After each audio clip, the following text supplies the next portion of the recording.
Alors, les lois rétroactives. Alors, le grand principe en matière civile, c'est l'article 2 qui pose le principe de non-rétroactivité. Et en matière civile, il existe quand même des exceptions, parce que cet article 2 pose un principe, il peut y avoir effectivement des limites. D'abord, on trouve comme première exception la loi interprétative. Parce que la loi interprétative, elle vient se coller, elle vient se greffer à la loi qu'elle interprète. Donc en réalité, imaginez une loi qui ne serait pas claire et qui daterait de 1990. Le législateur attend 2016 pour interpréter cette loi. Eh bien, cette loi de 2016, c'est comme si elle n'existait pas. Elle vient se greffer à la loi qu'elle vient interpréter. Et donc, forcément, elle va s'appliquer à des faits qui ont eu lieu après la loi interprétative, avant pardon, la loi interprétative, mais après la loi qu'elle est venue interpréter. C'est en cela que cette loi interprétative est rétroactive. Deuxième exemple de loi civile à effet rétroactif, les lois expressément déclarées rétroactives par le législateur.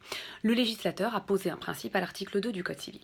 Il a posé comme principe la non-rétroactivité des lois. Oui, mais ponctuellement, il peut très bien y apporter une limite. Il peut dire exceptionnellement là, cette loi-là sera rétroactive. Il faut qu'il le dise seulement très clairement dans sa loi. Et enfin, on a également, dans la même catégorie, en fait, on a les lois de validation, qui ne sont rien d'autre que des lois expressément déclarées rétroactives, par lesquelles le législateur entend rendre valables des actes juridiques ou des contrats qui étaient susceptibles d'être annulés sous l'empire de la loi ancienne. Et le législateur se dit non mais je vais les sauver ces contrats, donc je vais adopter une loi qui est juste là pour rendre valables des actes juridiques qui n'auraient pas été valables sous l'empire de la loi ancienne. Et donc il le dit expressément. Autre catégorie de lois rétroactives, ce sont les lois de compétences et de procédure. Une loi qui, par exemple, va modifier la compétence d'un tribunal. Je ne sais pas moi, par exemple, le tribunal de grande instance est compétent aujourd'hui jusqu'à 10 000 euros. Imaginons qu'il devienne compétent à partir seulement de 15 000 euros. Bah, ça va s'appliquer immédiatement, même aux affaires qui ont même aux faits qui ont eu lieu avant. Dès lors que vous entamez votre action, même si effectivement les faits ont eu lieu il y a 5 ans ou il y a 6 ans. C'est le moment où vous allez saisir le tribunal qui va déterminer effectivement quelle sera la loi applicable et pas les faits. Bon.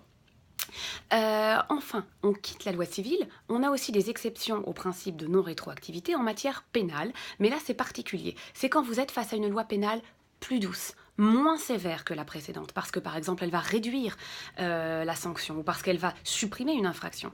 Et bien dans ces cas-là, cette loi pénale nouvelle, elle va s'appliquer à des faits qui ont pu être commis avant son entrée en vigueur. Voilà les différentes exceptions au principe de non-rétroactivité de la loi, et voilà donc les différentes lois à effet rétroactif.